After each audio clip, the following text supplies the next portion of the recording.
The new kid wasn't what they expected. At Eastwood High, the hierarchy was as unshakable as the old oak tree in the quad. Roots deep, branches wide, and every leaf in its place. Fresh faces didn't climb that tree. They clung to the bottom, hoping not to get stepped on. So when Noah Reyes transferred and halfway through the semester, all eyes saw one thing: fresh meat. At 15, he was slim, quiet, with dark hair that fell across his eyes and an ever-present hoodie that hung off his shoulders like armor.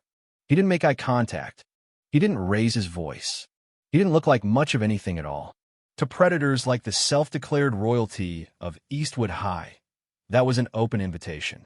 His first few steps through the crowded hallway were hesitant. He gripped his printed class schedule in one hand and navigated like a soldier in unfamiliar terrain. Eastwood was Noah's fourth school in 3 years. His father's government job had ensured a peripatetic lifestyle that left friendships unfinished and hellos barely said before the next goodbye. "Watch it, new guy."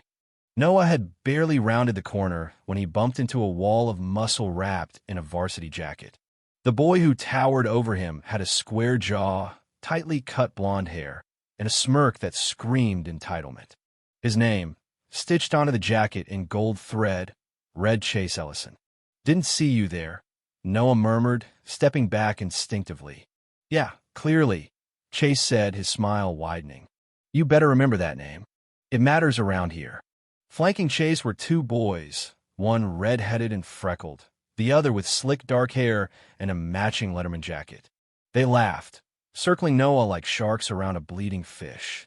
"Look at him, Reed," the redhead said, nudging the other. "Looks like he's about to pass out." Noah didn't flinch, but his heart pounded in his chest. He'd seen this act before. Different schools, different actors, same play. He tried to edge past them. "I'm just looking for room 206. Chase's arm shot out. "There's a fee for walking these halls, newbie. First day tax." The crowd around them slowed. Some watched with idle curiosity. Others picked up their pace, eyes down, pretending not to notice. "That's not a thing," Noah said quietly. Chase leaned in. "You calling me a liar?" Noah didn't answer. He didn't need to. His silence was enough. And silence, to people like Chase, felt like defiance. $20, Chase said. "Let's have it." Noah's instinct screamed at him to just give the money. He had a 20 folded in his back pocket. Lunch money his mom had handed him with a kiss that morning.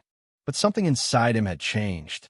Years of moving, avoiding, pretending not to hear the laughs or feel the shoves had carved something cold and still into his spine. "I don't have any," he lied. Chase reached for Noah's pocket, but a sharp voice rang out behind them. "Mr. Ellison," said a woman with silver-streaked hair and narrow glasses. "The bell rang 3 minutes ago." Chase's hand dropped immediately. "Just welcoming the new guy, Miss Langford. Get to class. All of you." She turned to Noah. "Room 206 is up the stairs, first door on the left. Don't be late." He didn't breathe until she disappeared. Upstairs, in the fluorescent-lit classroom, Noah found a seat in the back corner. He felt the stairs before he saw them. They weren't curious, they were calculating. He had just made an enemy. Probably 3. What none of them knew, what no one could guess from the hoodies, the hunched posture, the quietness, was that Noah had spent the past 6 years training under the stern eye of his grandfather, a Brazilian jiu-jitsu black belt who had once competed globally before opening a quiet dojo in Texas. "Fighting is never the goal," his grandfather always said. "But if it finds you, let it regret showing up." At lunch, the whispers were already making rounds. The new kid had talked back to Chase Ellison, wrestling team captain and student body heir apparent. Noah took his paper bag, lunch, to a table in the corner, seated with his back to the wall. Old habit. He scanned exits, watched the tables, marked the ones who looked curious and the ones who looked dangerous. "Mind if I sit here?" A girl stood across from him, curly brown hair falling into wire-rimmed glasses. Her tray balanced a sandwich and a Diet Coke. Without waiting for a reply, she slid into the seat. "I'm Ava," she said. "Everyone knows who you are." Noah raised an eyebrow. "You're the kid who told Chase to screw off." Or well implied it. "Close enough." "I just didn't have any money," he said. "Same thing." Around here, that's rebellion. She leaned in. He usually breaks new kids in by day 2. Consider yourself warned. Thanks, Noah muttered. You don't look like the fighting type. If only she knew. Noah picked at his sandwich. Do teachers let it happen? Ava shrugged. Chase isn't dumb. He knows when not to push too far. His dad's on the school board. Before Noah could respond, a shadow fell over the table. Well, making friends already. Chase stood over them, Reed and the redhead close behind. Hi, Ava, he added with a grin. Slumming it today? Go away, Chase. Chase turned to Noah. We had unfinished business. That fund? Still unpaid. Noah continued eating, not looking up. I'm talking to you, Chase said, leaning down, placing both palms on the table. Noah raised his gaze, calm and unwavering. I heard you. Still don't have anything for you. Silence rippled across the cafeteria. Chase knocked Noah's lunch off the table. Oops, Reed said, grinning. Clean it up, rookie. Noah sat still, expression blank. You should probably leave, he said to Chase. Something in his tone made Chase blink. The confidence, maybe. The certainty. This isn't over, Chase muttered before stalking off. Ava let out a breath. You're either crazy, fearless, or both. Noah picked up the remnants of his lunch, expression unreadable. I'm used to it, he said. People like Chase, they confuse silence with weakness. That afternoon, as students poured out classrooms, Noah waited for the halls to clear before slipping out the side door. But Chase and his crew were already waiting. There he is, Chase sneered. No teachers, no crowds, just 3 guys and a grudge. I'm not sneaking out, Noah said. I'm going home. Not before we finish our conversation, Chase growled. Reed and the redhead moved to flank him. Noah noted the positioning. Tactical. Practiced. 3-on-1, he asked quietly. Life's not fair, Reyes. Noah heard his grandfather's voice in his head. There's no honor in starting a fight.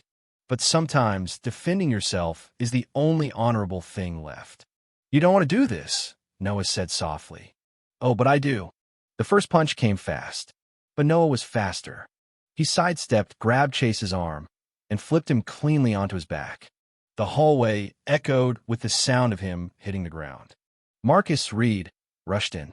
Noah pivoted, ducked, and tripped him with a sweep of his foot. The redhead hesitated, then pulled a knife. Noah's eyes sharpened. Put that away. The kid lunged. Noah blocked the blade, elbowed him in the gut, and twisted the knife from his grip, tossing it across the floor. Chase came again, wild and furious. Noah dropped low, flipped him a second time, and pinned him with expert precision. Stay down, he said. It's over. That was when Principal Ramirez's voice cracked through the hallway. What is going on here? In the office, after a round of denials and twisted stories, it was the knife that changed everything. The redhead, Tyler, was expelled. Reed and Chase were suspended. Noah got attention, but something shifted. By the next morning, the legend of Noah Reyes had taken root.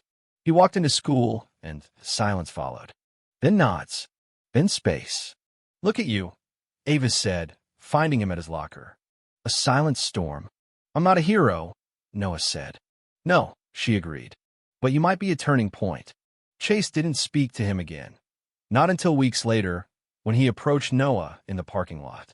I was a jerk, he said. That whole thing. It's just what we always did. You were the first to fight back. Is this an apology? Yeah. They shook hands. Chase asked about jiu-jitsu. Noah didn't promise anything. But maybe. The school changed. Slowly. Bullies backed off. Students stood a little taller. Noah wasn't invisible anymore. But he didn't become loud either. He taught in the martial arts club, always beginning with his grandfather's words, true strength is never loud. One afternoon, his grandfather came to visit. He watched from the doorway as Noah instructed younger students with patience and care. You've honored my teachings, he said afterward. I remembered everything, Noah replied. Only used it when I had to. And now, his grandfather said with a proud smile, you teach others to do the same. This is your real victory. That evening, Ava invited him to a study group. I'd like that, he said, genuinely smiling. As he walked with his grandfather to the car, he glanced back at Eastwood High. It didn't feel like a battlefield anymore. It felt like a beginning. He wasn't counting down the days until he left. For the first time, he was counting the days he'd stay.